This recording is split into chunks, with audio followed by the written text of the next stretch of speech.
Hola, en esta presentación, Paola Chico, Cindy Juárez, Briseida Martínez y Saraí Ríos te hablaremos un poco sobre el constructivismo social y las implicaciones educativas de la teoría histórico-cultural.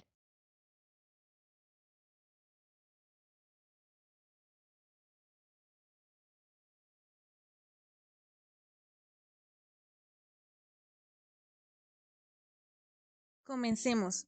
Propuestas para la enseñanza.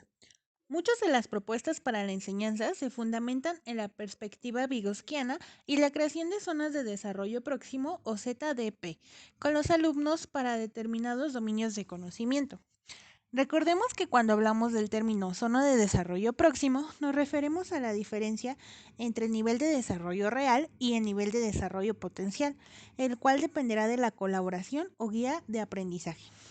Las principales interpretaciones de la zona de desarrollo próximo que se han propuesto para la enseñanza básicamente son dos: la que se fundamenta en el concepto de andamiaje y la concepción de la zona de construcción colectiva. Con ambos, los alumnos crecerán paulatinamente en competencia, aunque en la de andamiaje en un sentido más predirigido por el enseñante, mientras que en la zona de construcción colectiva de una forma más abierta a las posibilidades de construcción conjunta que se negocian entre alumnos y maestros.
Aquí haremos un pequeño paréntesis para hablar de los trabajos de James Werch sobre la zona de desarrollo próximo y la identificación de mecanismos semióticos en situaciones didácticas.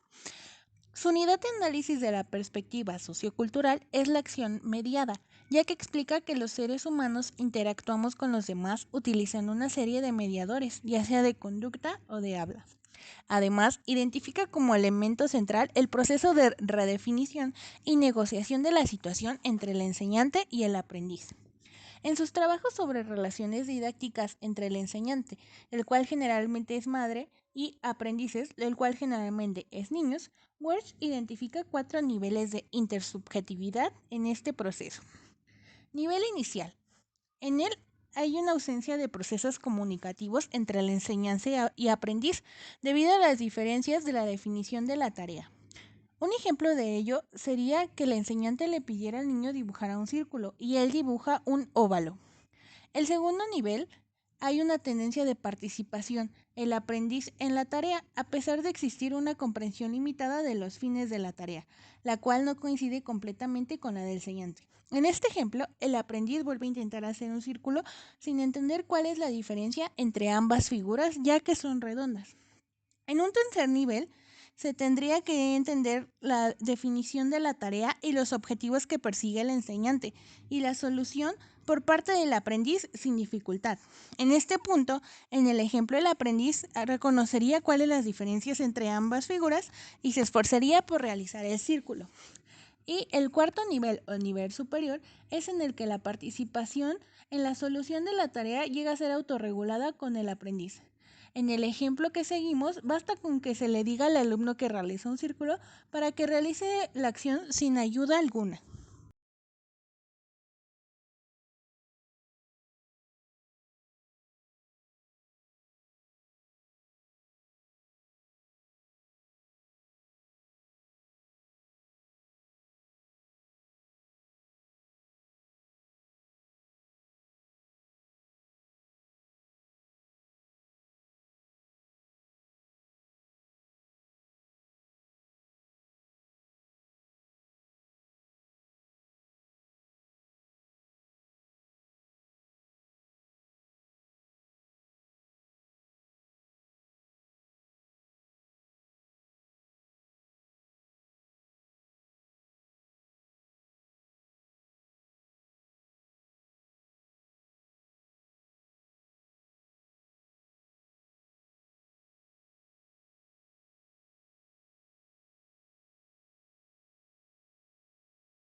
Prosigamos con la interpretación del andamiaje.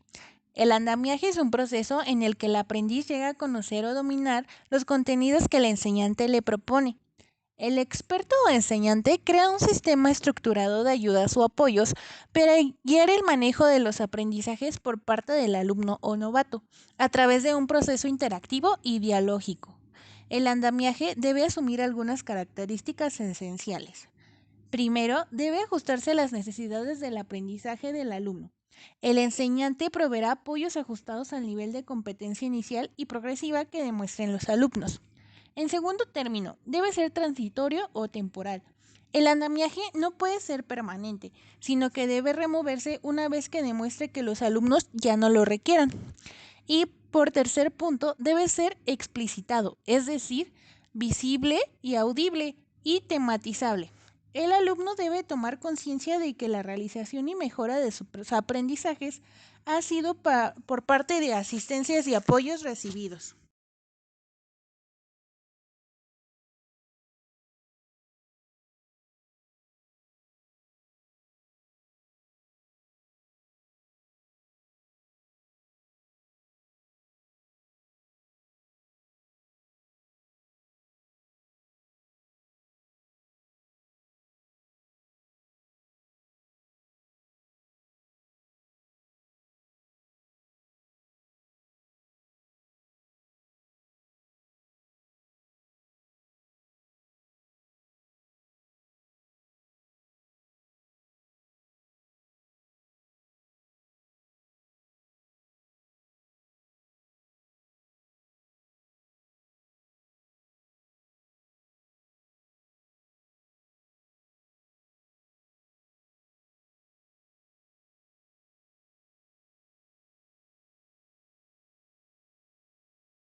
El proceso de andamiaje inicia con la interacción entre el enseñante y el aprendiz.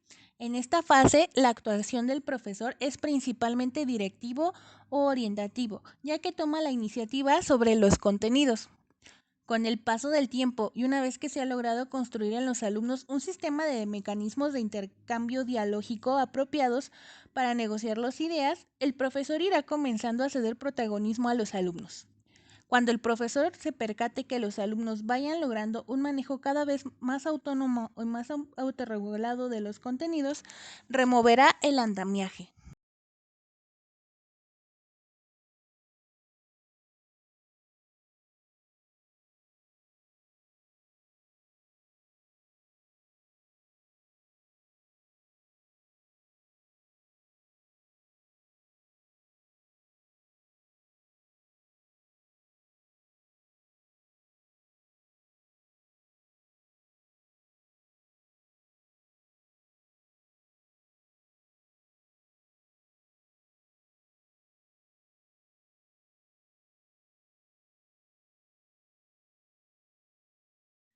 Wood ha señalado la importancia de los principios de incertidumbre y contingencia en la enseñanza del andamiaje. Comenta que cuando un alumno recibe un alto nivel de incertidumbre en la tarea, ya sea porque le es poco familiar o siente inseguridad al realizarla, se le dificulta el aprendizaje y baja su motivación para realizarla.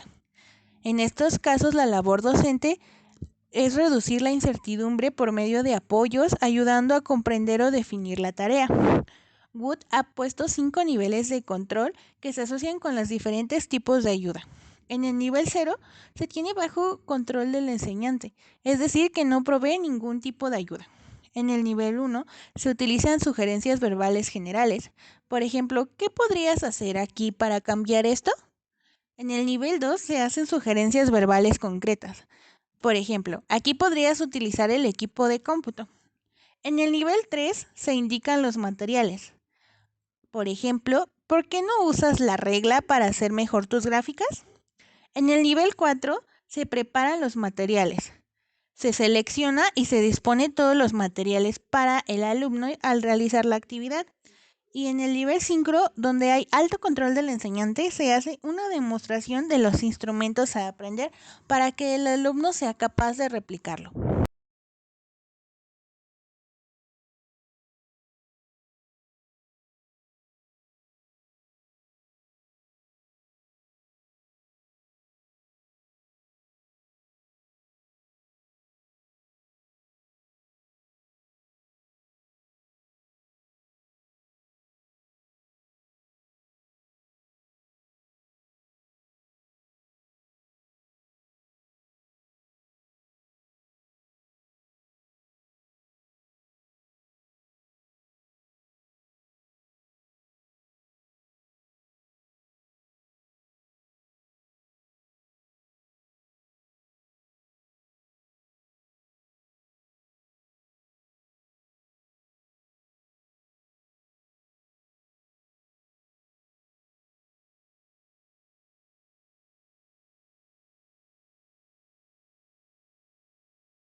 Good, Brunner y Ross describen 6 funciones básicas de un tutor haciendo uso del andamiaje. La primera es orientar el interés del aprendiz hacia la tarea que está realizando. El segundo, simplificar la situación para que el aprendiz pueda manejar los componentes de la tarea y del proceso. El tercero, mantener y motivar la actividad del aprendiz durante el proceso de resolución de la tarea. Dirigir y orientar sus acciones. El cuarto, controlar la frustración en que pueda incurrir el aprendizaje. El quinto, resaltar los aspectos críticos entre lo que ha hecho el aprendiz y la solución ideal. Y el último, aportar una versión ideal de la acción a realizar.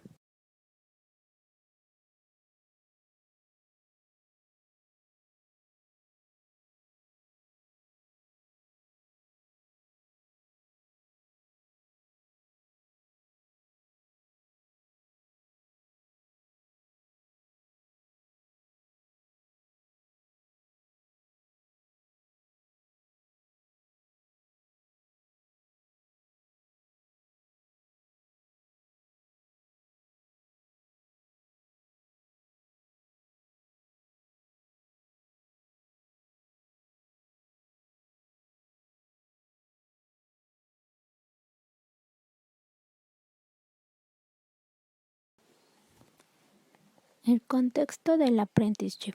Este se basa en lo que nosotros conocemos como andamiaje. Yo lo identifico como nuestro proceso formativo para ser docentes, porque estamos aprendiendo en un jardín de niños de una docente cómo ser docente. Por ahora, nuestra participación es periférica y gira en torno a la actividad central de la maestra. Entonces, la observamos para aprender de ella. Ella poco a poco nos va dando actividades sencillas de carácter secundario y nos va guiando y va reportando nuestros avances de cómo vamos aprendiendo de ella a ser maestra y poco a poco nos va otorgando responsabilidades hasta llegar a ser una actividad central, como ahora regresaremos a realizar una intervención en la siguiente jornada de prácticas.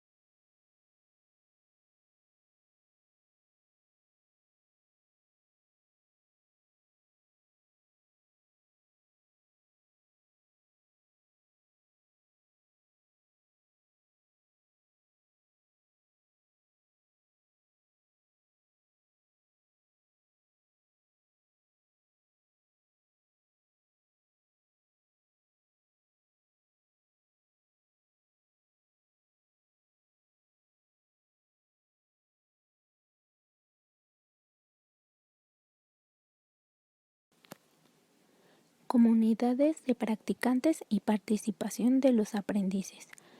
Para que se dé este contexto debe de haber una cognición situada, es decir, nosotras hacemos este proceso porque vamos a aprender cómo ser maestras en un espacio físico definido que son los jardines de niños, pero no solo aprendemos esta parte metodológica, sino también formamos parte de una comunidad que nos reconoce como practicantes y aprendemos también cómo relacionarnos con los diferentes agentes educativos, como los padres de familia, los directivos, los docentes y los niños.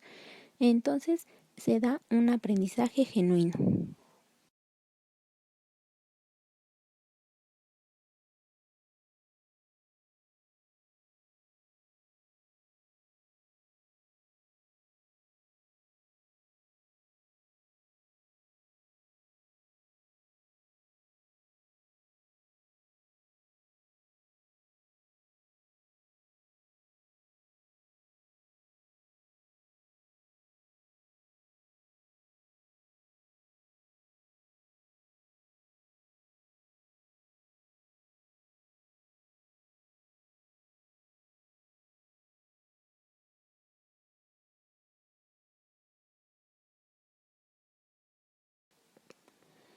Wegner describe que una comunidad de aprendizaje se compone de 3 elementos. 1. El repertorio cultural compartido. 2. El compromiso mutuo. 3. una empresa conjunta de actividades. Ellos refieren una participación periférica legítima, en donde hay un reconocimiento legítimo de los aprendices, el acceso a la cultura social, constante observación de expertos, introducción gradual a las actividades de producción y distinción entre aprendices y expertos. Recuerden que este proceso se parece mucho a cómo nosotros llevamos a cabo nuestras prácticas profesionales, porque nos reconocen como aprendices, tenemos acceso a la cultura social escolar de la escuela a la que nosotros vamos a practicar. Los expertos nos observan, o sea, la maestra y nuestra maestra acompañante y en ocasiones los directivos y supervisores, y nos van introduciendo gradualmente a las actividades de ser docente.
Características del apprenticeship.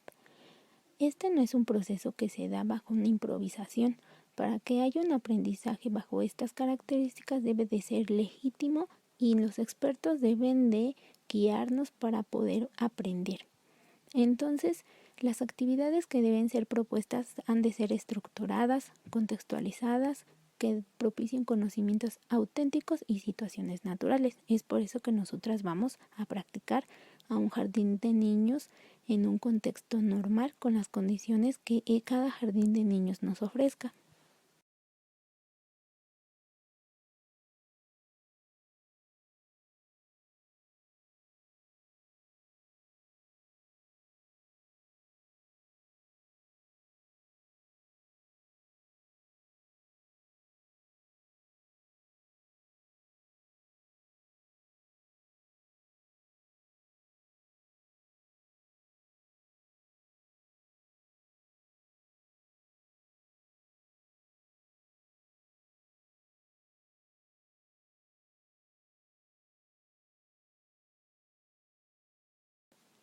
Siguiendo con estas características del apprenticeship, nosotras no vamos a los jardines de niños solos.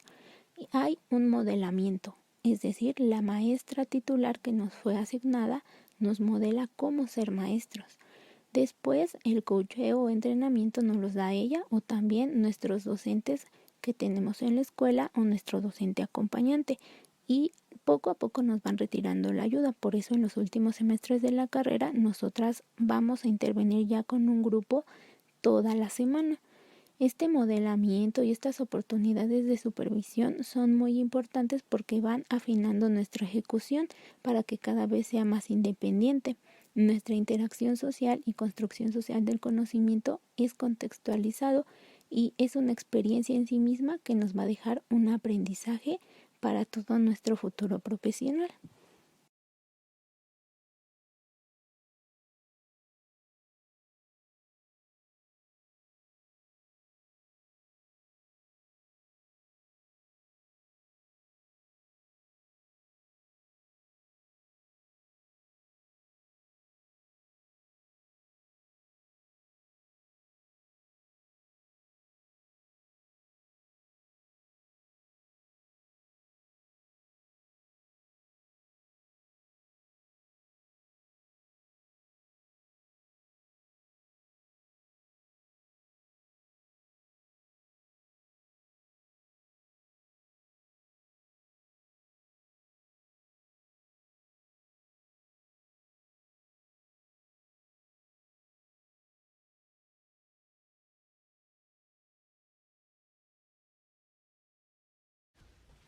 Las zonas de construcción colectivas. Algunos autores neovygotskianos tienen una interpretación un tanto diferente a la metáfora del andamiaje. Entre ellos tenemos a Newman, Griffin y Cole. Ellos consideran que el enseñante debe proponer zonas de construcción con los aprendices, en las que por un lado hay una cierta apertura e indeterminación en la situación de enseñanza, y por el otro lado hay una influencia mutua de los enseñantes y los aprendices en el proceso de definición y estructuración del aprendizaje. En esta participación, los alumnos juegan un papel participativo y determinante para establecer el rumbo de las zonas de construcción. Se puede decir que en la construcción de estas zonas, al inicio el enseñante emplea un guión o marco que funciona como una especie de ficción estratégica para crear una situación de intersubjetividad básica y hacerlos participar en una parte de la tarea, sin que ellos comprendan completamente qué están haciendo. Bajo esta interpretación, parece que lo que van aprendiendo llega a ser lo construido conjuntamente por las situaciones que se van presentando. Siguiendo un poco con esta idea, tenemos a Galbraith, Tassel y Well, que han llegado a afirmar que en esta zona de construcción se relativiza el papel del enseñante en tanto transmisor, abriendo la posibilidad para aprender en colectivo, donde todos los participantes colaboran de forma activa sobre la temática en cuestión. B. Royoff, una de las autoras que más ha trabajado sobre esta idea, declara que las escuelas estructuradas como una comunidad de aprendices contrastan con la organización tradicional adultocéntrica de las escuelas, porque estructuran las actividades en las que los niños se involucran en la forma en la que ellos les interesa y les permite participar. En una comunidad de aprendices, los alumnos no realizan partes de una actividad sin conectarlas con toda la actividad completa y su propósito. Otra autora es A. L. Brown. Para ella, las características esenciales de las comunidades de aprendizaje son las siguientes. A. Hay una atmósfera de responsabilidad individual junto al sentimiento de que algo está siendo compartido. B. Los participantes, alumnos, aprenden a participar en un sistema social, lo cual significa que pueden escuchar a los otros y ser escuchados. C. Se establece una comunidad de discurso en la que existen discusiones constructivas y las preguntas y las críticas son lo habitual. D. En estas clases, los estudiantes son responsables de su propio aprendizaje y el papel del maestro es introducir nuevas cuestiones o reconceptualizar el tema. Evaluación. En torno a la evaluación se derivan dos aplicaciones, la evaluación dinámica y la evaluación de aprendizajes escolares. La evaluación dinámica se dirige no solamente a valorar los productos del nivel de desarrollo real de los niños que reflejan los ciclos evolutivos ya completados, sino sobre determinar el nivel de desarrollo potencial. Sirve también para determinar las líneas de acción por donde deberán encaminarse las prácticas educativas que busquen potenciar el aprendizaje de los alumnos. Y respecto a la evaluación de aprendizajes escolares, los autores que defienden la perspectiva del aprendizaje situado proponen la necesidad de evaluarlos en contextos, prácticas y con tareas auténticas, presuponiendo que la enseñanza-aprendizaje también haya ocurrido en tales contextos, prácticas o tareas, o al menos en situaciones o simulaciones parecidas a las reales.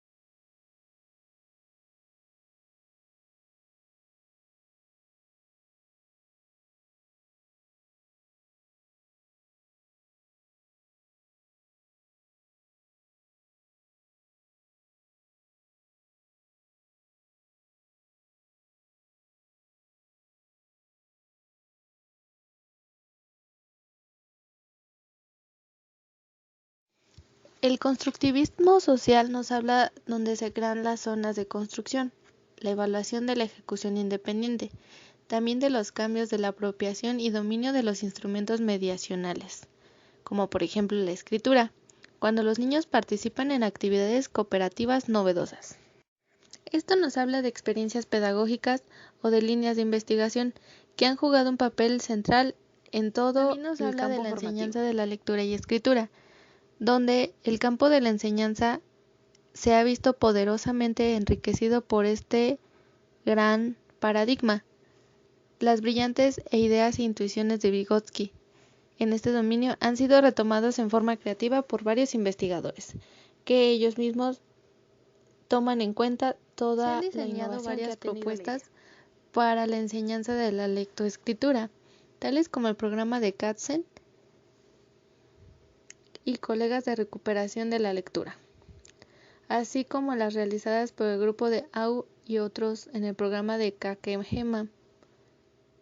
El constructivismo social Vygotsky no ha servido como uno de los referentes teóricos más importantes para el desarrollo de los estudios de alfabetización, que es el análisis del discurso en las situaciones de enseñanza.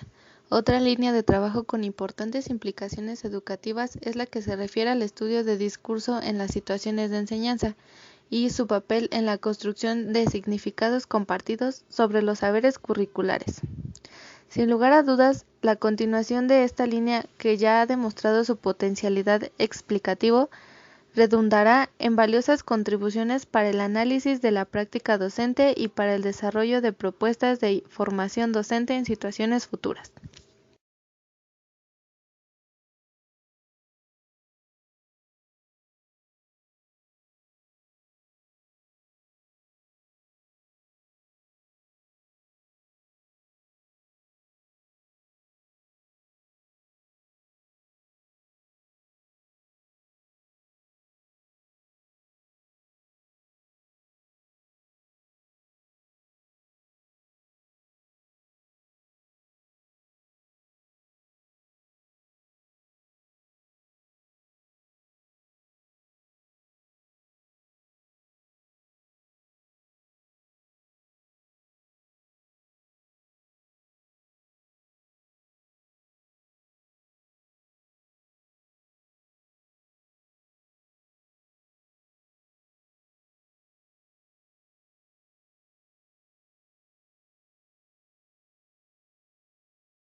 Miradas constructivistas en la psicología de la educación. Hay que reconocer que muchas de las ideas del paradigma se han asimilado o amalgado con líneas de trabajo provenientes de otros paradigmas. Tal es el caso del paradigma cognitivo, donde en variadas propuestas instruccionales concretas se distingue en un cierto aire vygotskiano. Ejemplo, la enseñanza recíproca de Palinesar Brown en comprensión y aprendizaje de textos, la enseñanza dialógica en composición escrita, etc. Las estrategias esenciales en que se basa la propuesta son el aprendizaje cooperativo por medio del método denominado rompecabezas y la enseñanza recíproca. A través del aprendizaje cooperativo y de las actividades de discusión en grupo se logra que la experiencia de los alumnos se distribuya y se comparta socialmente. La segunda propuesta también se desarrolló a finales de los años 80, que se conoció en su momento como contexto de aprendizaje intencional apoyado por computadora. Aunque a decir de los propios autores, mejor debería ser identificado como proyecto de comunidades de construcción del conocimiento, La propuesta de este se basa que está ampliamente documentada en la literatura anglosajona. Está basada en la creación de un contexto que permita la construcción pública y conjunta de aprendizajes y comprensiones. Esta pretende que los participantes construyan el conocimiento usando sus habilidades compositivas de escritura, que aprendan nuevas teorías y conocimientos escribiendo, para comunicarse genuinamente con sus compañeros. Los participantes trabajan en una base de datos compartida y pueden acceder a esta según distintos modos de participación, tales como leer, consultar, escribir notas y elaborar gráficos, elaborar críticas, dar retroalimentación, refinar preguntas, promover evidencia y hacer resúmenes. Casi todas las participaciones de los alumnos fomentan la reflexión y la interactividad. La propuesta de la 5D es un entorno extracurricular que nació para investigar procesos de desarrollo y aculturación, que permite el análisis de las interacciones dentro de un sistema global de actividad regido por reglas. Según Cole, los principales intereses prácticos de la 5D son desarrollar un contexto en el que los alumnos estén motivados para trabajar y en la que además se les den oportunidades para la comunicación oral y escrita en actividades involucradas. Los niños participan colectivamente dentro de este entorno. Recomendó un laberinto que involucra una serie de actividades y juegos. Interactúan con un personaje ficticio llamado el mago, que les anima a realizar una serie de reflexiones sobre sus procesos cognitivos y progresos.